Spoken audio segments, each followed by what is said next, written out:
trying to get you as an American audience to reflect on, what all this means for how we think about democracy in America. I think one of the great mistakes that we made over the last several decades was precisely that we believed this promise of inevitability. We believed that democracy was a thing like running water, that you didn't have to do very much. You could just let some professional politicians do their jobs and you could get on with, I don't know, making money or painting pictures or whatever it is that you wanted to do. And like running water coming out of a tap, you wouldn't have to make any special effort to make democracy work. And this was, of course, this was that famously misinterpreted essay, The End of History, that was written, this famous essay by Francis Fukuyama that was written after the 1989 revolutions, this feeling that history is over, liberal democracy is inevitable, none of us have to try very hard anymore because everything's going in America's direction. This was a huge mistake. It's in some ways an understandable mistake because it reflected the experience of everybody who was alive at that time, the time the essay was written. In 1989 or 1990, if you were living in the United States, or even if you were living in Europe, you had just lived through several decades of democratic success, not just American success, but the camp of American democracies. And you had seen one wave after the next of countries, having democratic revolutions, deciding to become democracies, first Southern Europe, then Eastern Europe, East Asia, South America, Africa, one region after the next followed in this path. And so, it was very natural to think in 1990 that this is just the way things are and the way they're always going to be. But this is, of course, not how the founding fathers of the United States thought, and they're not how anybody who's ever studied democracy very hard thought. If you go back and look at what the men who wrote the Constitution in 1789 were talking about, it's truly fascinating because they were very focused, fixated on ancient Greece and Rome. These were the democracies that they were using as models. And what they were particularly focused on was the era of the Roman Republic. So it wasn't about the Roman Empire. It was about the era of the Roman Republic and the fall of that republic.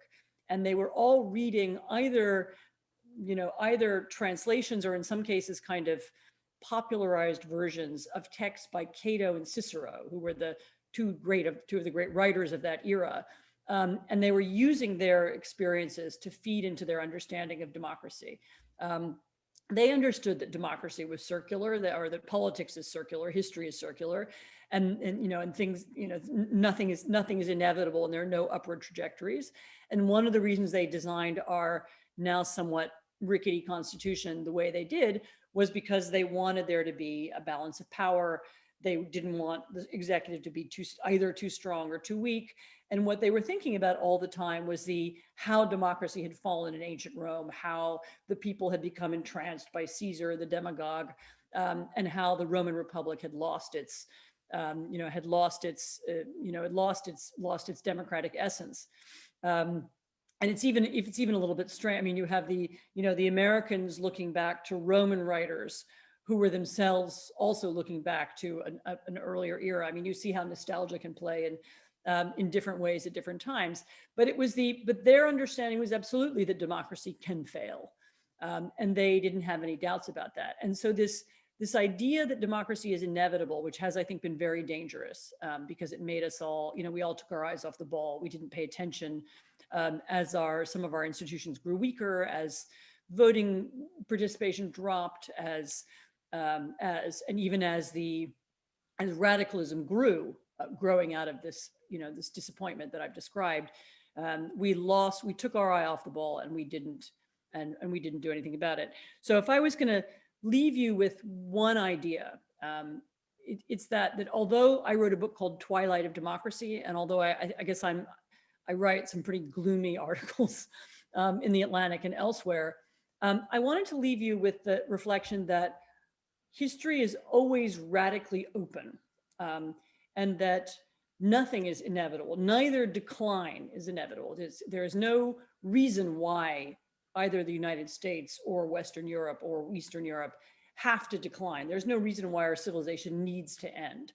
But nor is there any reason why it will definitely succeed. There is no, there's nothing magic about our form of democracy or our form of civilization. It too can come to an end.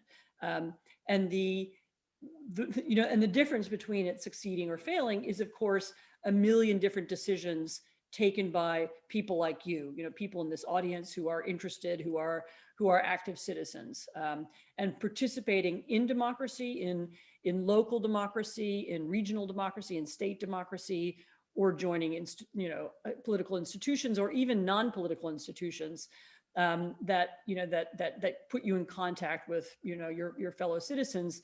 This is a really important civic act. We need to stop treating democracy like it's running water, and instead it's more as if it's we actually have to walk over to the well. We have to pull the water out with a rope, and then we have to carry the bucket back to the house if we want to have water. We should think about it as something that we all have to participate in, that we will have to make some effort if we wanted to succeed in the future, and if we want to prevent the disappointment and the radicalization of some of our fellow citizens from dominating our political discourse and from changing the nature of our country. I'll stop there. As I said, I'm happy to pursue any of these themes in whatever direction you want. And thank you again for listening.